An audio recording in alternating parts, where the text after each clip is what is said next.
Alors, pour l'application, avant de commencer un exercice d'application, j'attire ton attention sur...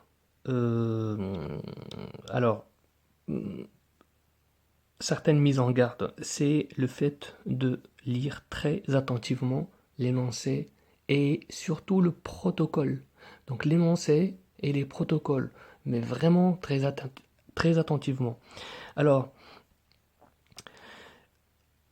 quand on a l'énoncé, d'accord, pour calculer le rendement, on commence par identifier l'état de chaque réactif, plus les données fournies. Donc, quelles sont les données qu'on nous donne et quels sont les réactifs et leur état. C'est-à-dire quoi leur état? Est-ce qu'ils sont dans un état solide? Est-ce qu'ils nous donnent des réactifs solides? Ou bien liquide pur? Ou bien liquide en solution aqueuse?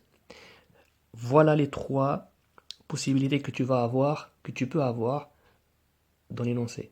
C'est soit tu vas avoir des réactifs solides, des réactifs liquides, ou bien des réactifs liquides mais en solution aqueuse. Eh bien, et les données du protocole vont suivre, c'est-à-dire vont dépendre de l'état des réactifs. D'accord? Alors, si le réactif en question, bien sûr, tu peux, dans une réaction, tu peux avoir un réactif qui est liquide et l'autre qui est solide. D'accord? Voilà. Donc, tu dois tenir compte, en tout cas, de l'état de chacun des réactifs. Alors, si le réactif en question est solide, à ce moment-là, on va te donner la masse du réactif.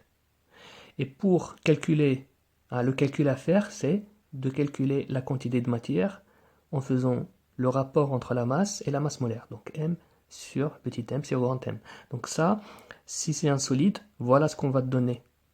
Si c'est un liquide pur, voilà ce qu'on va te donner.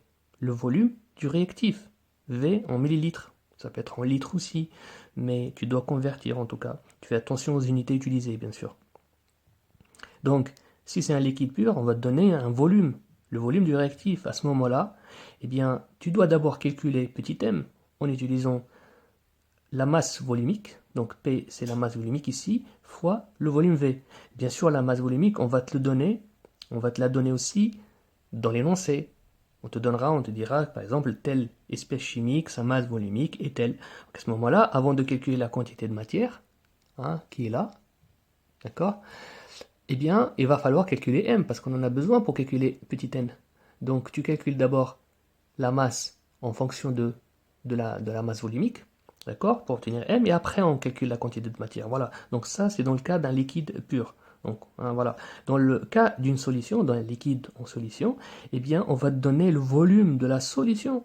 V, toujours en millilitres, mais ça ne sera pas le volume du réactif, attention, ça sera le volume de toute la solution. À ce moment-là, N, on le calcule en utilisant la concentration fois le volume. Donc, le concentration de la solution fois le volume, on trouve N.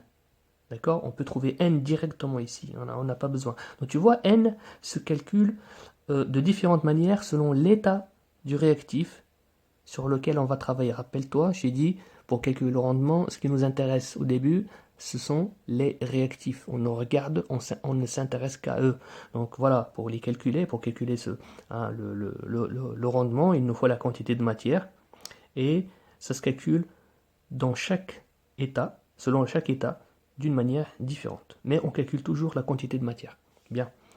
Donc là, je précise les données. Donc N, c'est la quantité de matière en mol. Bien sûr, toujours la quantité en mol. Donc N réactif. La masse en grammes. La masse molaire, c'est en grammes par mol moins 1. Volume, c'est en millilitres.